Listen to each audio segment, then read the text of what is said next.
ఐపీఎల్లో మ్యాచ్లే కాదు ఆటగాళ్ల సెలబ్రేషన్స్ కూడా నెక్స్ట్ లెవెల్ మంట పుట్టిస్తున్నాయి. మొన్నటి ఇషాన్ కిషాన్, నిన్న Gujarat Titans captain Shubman Gill, Chennai super Kings fans ను టార్గెట్ చేస్తూ గిల్ ఇచ్చిన స్వీట్ వార్నింగ్ ఇప్పుడు సోషల్ మీడియాను షేక్ చేస్తోంది. గురువారం జరిగిన హై వోల్టేజ్ మ్యాచ్ లో చెన్నై హిట్టర్ శివమ్ దూబే క్రీజ్ లో రెచ్చిపోతున్న టైంలో కెప్టెన్ శుభ్మన్ గిల్ ఊహించని రీతిలో ఒక సూపర్ మ్యాన్ క్యాచ్ తో దూబేను పెవిలియన్ పంపాడు. ఇక అంతే, స్టేడియం మొత్తం ఒక్కసారిగా సైలెంట్ అయిపోయింది. ఆ వికెట్ పడిన ఆనందంలో గిల్ ఊరుకున్నాడా? లేదు. నేరుగా చెన్నై అభిమానుల వైపు చూస్తూ ఇక సైలెంట్ గా సర్దేసుకొని వెళ్ళిపోండి అన్నట్టు నోటిపై వేలు వేసి సైగ చేశారు.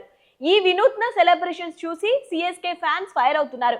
మొన్నటికి మొన్న ఎస్ఆర్హెచ్ ప్లేయర్ ఇషాన్ కిషన్ కూడా విజిల్ వేసుకుంటూ ఇంటికి వెళ్ళిపోండి అని చెన్నై ఫ్యాన్స్ ను గెలికాడు. ఇప్పుడు గిల్ కూడా అదే బాటలో నడిచాడు.